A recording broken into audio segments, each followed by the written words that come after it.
ಇತ್ತೀಚಿನ ದಿನಗಳಲ್ಲಿ ಅಪಘಾತಗಳು ರಸ್ತೆ ಮೇಲೆ ಭೀಕರವಾಗಿ ಆಗ್ತಾನೆ ಇದೆ. ಅದರಲ್ಲೂ ಕೂಡ ಈ ಕಾರಣಗಳನ್ನ ತಿಳಿಯೋದಾದ್ರೆ ನಿದ್ದೆ ಮುಂಪರಾಗಿರುವುದು ಅಥವಾ ಡಿವೈಡರ್ಗೆ ಡಿಕ್ಕಿ ಹೊಡೆಯೋದು ಈ ರೀತಿಯಾದಂತಹ ಅಪಘಾತಗಳು ನಡೀತಾನೆ ಇರ್ತವೆ. ಆದರೆ ಈಗ ಈ ಭೀಕರ ಅಪಘಾತದಲ್ಲಿ 3 ದುರ್ಮರಣವನ್ನು ಹೊಂದಿದ್ದಾರೆ. ಜಡ್ಚರ್ಲಾದ ತಿಮ್ಮಾನಪಲ್ಲಿಯಲ್ಲಿ ನಡೆದಂತಹ ಘಟನೆ ಇದು. ಶ್ರೀಶೈಲ ದೇವರ ದರ್ಶನಕ್ಕೆ ಅಂತ ತೆರಳುತ್ತಾ ಇದ್ದಂತಹ 3 ಇದೀಗ ಇಹಲೋಕವನ್ನು ತೆಚ್ಚಿದ್ದಾರೆ. ಆಂಧ್ರ ಪ್ರದೇಶದ ಕರ್ನೂಲ್ ಜಿಲ್ಲೆಯ ಶ್ರೀಶೈಲ ದೇಗುಲ ರಾಜ್ಯ ಹೆದ್ದಾರಿಗೆ ಅಲ್ಲಿ ಡಿವೈಡರ್ ಇದೆ. ಆ ಡಿವೈಡರ್ಗೆ ಡಿಕ್ಕಿ ಹೊಡೆದು ಈಗ ಕ್ರೂಸರ್ ವಾಹನ ಡಿಕ್ಕಿ ಹೊಡೆದಂತಹ ಹಿನ್ನೆಲೆಯಲ್ಲಿ 3 ಸಾವಾಗಿದೆ.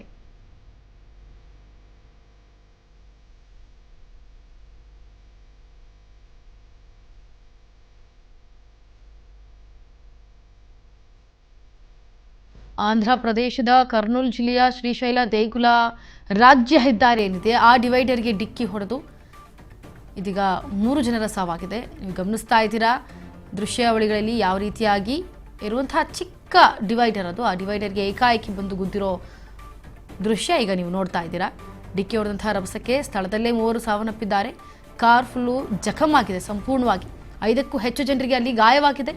ಇನ್ನು ಆ 5ಕ್ಕೆ ಹೆಚ್ಚು ಜನಕ್ಕೆ ಗಾಯ ಆಗಿರುವಂಥವ್ರನ್ನ ಸ್ಥಳೀಯ ಆಸ್ಪತ್ರೆಗೆ ದಾಖಲಿಸಲಾಗಿದೆ. ಜಿಲ್ಲೆಯ ಶಹಪುರ ತಾಲೂಕಿನ ಗೋಗಿ ಮೂಲದ ರಾಮ್ ರೆಡ್ಡಿ 52 ವರ್ಷದವರು, ಮೇಘ 50 ವರ್ಷದವರು ದಂಪತಿಗಳ ದುರ್ಮರಣವಾಗಿದೆ. ಇದ್ರ ಬಗ್ಗೆ ಮತ್ತಷ್ಟು ಡೀಟೇಲ್ಸ್ ಅನ್ನು ಕೊಡೋದಕ್ಕೆ ನಮ್ಮ ಜೊತೆ ಲೈವ್ನಲ್ಲಿ ಜಾಯಿನ್ ಆಗ್ತಾ ಇದ್ದಾರೆ ನಮ್ಮ ಪ್ರತಿನಿಧಿ ಬಸನಗೌಡ ಪಾಟೀಲ್. ಬಸನಗೌಡ ಪಾಟೀಲ್, ಇದೀಗ ಏನು ದರ್ಶನಕ್ಕೆ ಅಂತ ಹೋಗ್ತಾ ಇರುವಂತಹ ಸಮಯದಲ್ಲಿ ಈ ರೀತಿ ಅವ್ಯವಸ್ಥೆ ಆಗೋಗ್ಬಿಟ್ಟಿದೆ. ಹೇಗಾಯ್ತು, ಏನು ನಿಖರ ಕಾರಣ ಏನಾದ್ರು ತಿಳಿದು ಬಂತ? ಪರಿಶೀಲನೆ ನಡೀತಾ ಇದೆಯಾ ಇದ್ರ ಬಗ್ಗೆ? ರೋಶಿನಿ, ಏನು ಭೀಕರ ರಸ್ತೆ ಅಪಘಾತ 3 ಕೂಡ ದುರ್ಮರಣ ಆಗಿದೆ. ಏನು ಶ್ರೀಶೈಲ ಮಲ್ಲಿಕಾರ್ಜುನಿಗೆ ದೇವರ ದರ್ಶನಕ್ಕೆ ತೆರಳುವಾಗ ಈ 3 ಭಕ್ತರ ಸಾವನು ಆಗಿದೆ. ಏನು ಆಂಧ್ರ ಪ್ರದೇಶದ ಕರ್ನೂಲ್ ಜಿಲ್ಲೆಯಲ್ಲಿ ಈ ಘಟನೆ ಸಂಭವಿಸಿದೆ ಅಂತಾನೆ ಹೇಳ್ಬೋದು. ಅಂದ್ರೆ ರಾಷ್ಟ್ರೀಯ ಹೆದ್ದಾರಿ 167ರ ಡಿವೈಡರ್ಗೆ ಡಿಕ್ಕಿ ಹೊಡೆದ ಪರಿಣಾಮದಿಂದ ಈ ಕ್ರೋಜರ್ ನಲ್ಲಿ 3 ಸಾವನ್ನಪ್ಪಿದ್ದಾರೆ. ಉಳಿದವರಿಗೆ ಗಾಯ ಆಗಿದೆ. ಅಲ್ಲಿ ಜಿಲ್ಲಾ ಆಸ್ಪತ್ರೆಗೆ ಕೂಡ ದಾಖಲಿಸಲಾಗಿದೆ. ಡಿಕ್ಕಿ ಹೊಡೆದ ರಭಸಕ್ಕೆ ಸ್ಥಳದಲ್ಲಿ ಕೂಡ 3 ಕೂಡ ಸಾವನ್ನಪ್ಪಿದ್ದಾರೆ. ಇನ್ನು 5ಕ್ಕೂ ಹೆಚ್ಚು ಜನರು ಗಾಯಗೊಂಡಿದ್ದಾರೆ.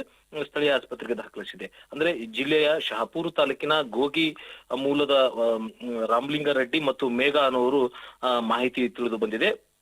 ಹಾಗಾಗಿ ದೇವರ ದರ್ಶನಕ್ಕೆ ಹೋದವರು ಈಗ ಮೂತ್ರಪಟ್ಟಿದ್ದು ಕುಟುಂಬರ ಆಕ್ರಮಣ ಹೊಂದಿದೆ ಅಂತ ಹೇಳ್ಬೋದು.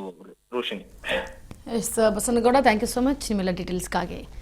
ನೋಡಿ, ಗಾಡಿಯನ್ನು ಓಡಿಸೋವಾಗ ತುಂಬ ಹುಷಾರಾಗಿ ಓಡಿಸ್ಬೇಕಾಗತ್ತೆ. ಆದರೆ ಇದು ನಿದ್ದೆ ಮಂಪರಿಂದ ಕಾರಣ ಇನ್ನೂ ತಿಳಿದು ಬಂದಿಲ್ಲ. ಬಟ್ ಆಕ್ಸಿಡೆಂಟ್ ಆಗೋಗಿದೆ.